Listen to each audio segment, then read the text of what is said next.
Hello दोस्तों, आप सभी को जय मसीह की। आशा करते हैं कि आप लोग अच्छे होंगे। आज के वीडियो में हम देखने वाले हैं दानियल को परमेश्वर ने शेर की मान से कैसे बचाया। दोस्तों, अगर चैनल पे आप नए हैं तो चैनल को लाइक और सब्सक्राइब करें और बेल आइकन बटन को भी दबाएं।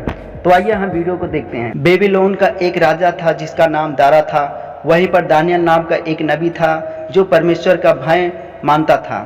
राजा ने देखा कि दानियल दूसरों से बहुत अलग है, उसमें परमेश्वर की आत्मा रहती है, इसलिए उसने दानियल को देश के बड़े बड़े आदमियों का अधिकारी बना दिया।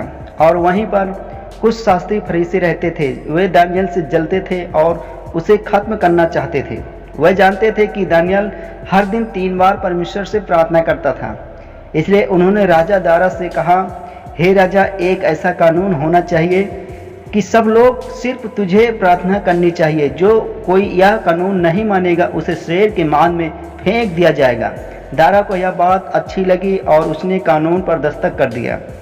जैसे ही दानियल ने इस नए कानून के बारे में सुना और वह अपने घर गया, उसने खुली खिड़की के सामने घुटने टेक कर परमेश्वर से प्रार्थना की।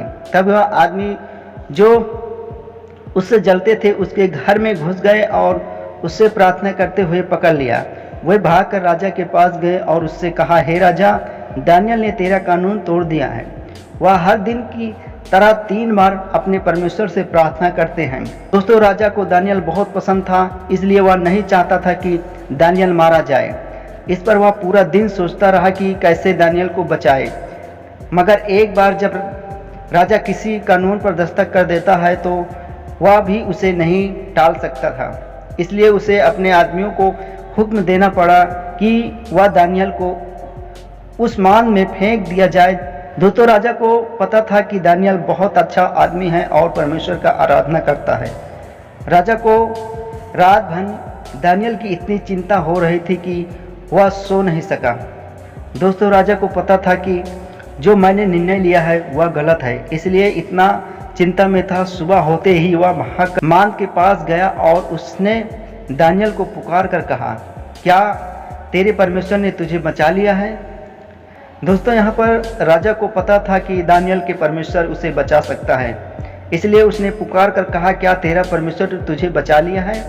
इतने में राजा को एक आवाज़ सुनाई दी। वह दानियल की आवाज़ थी। उसने दारा से कहा, यहोवा का स्वर्गदूत ने शेरों के मुंह बंद कर दिया है और उन्होंने मुझे कुछ हानि नहीं किया। इस आवाज़ को सुनकर राजा बहुत खुश हुआ और उसने हुक्म दिया कि दानियल को मान से बाहर निकाला जाए और देखा कि दानियल के शरीर में एक भी खरोंच नहीं थी। फिर राजा ने हुक्म दिया, जिन आदमियों ने दानियल पर इल्ज़ाम लगाया था उन्हें शेर के मान में फेंका जाए। जब उन आदमियों को मान में फेंका गया तो शेर उन्हें तुरंत फाड़ खा गए। दोस्तों, यहाँ पे राजा कह रहे हैं कि मैं आज्ञा देता हूँ, जहाँ जहाँ मेरे लोग रहते हैं वहाँ वहाँ के लोग दानियल के परमेश्वर के सम्मुख कांपते और थरथराते रहे, क्योंकि जीवित और युगानुयुग रहने वाला परमेश्वर वही है। दोस्तों, यहाँ पर राजा को भी मालूम हो गया कि यहोवा ही जीवित परमेश्वर है। तो क्या आप भी दानियल की तरह हर दिन परमेश्वर से प्रार्थना करते हैं? आप हर दिन प्रार्थना करें। और आज के वीडियो बस यहीं तक का था। जय मसीह की।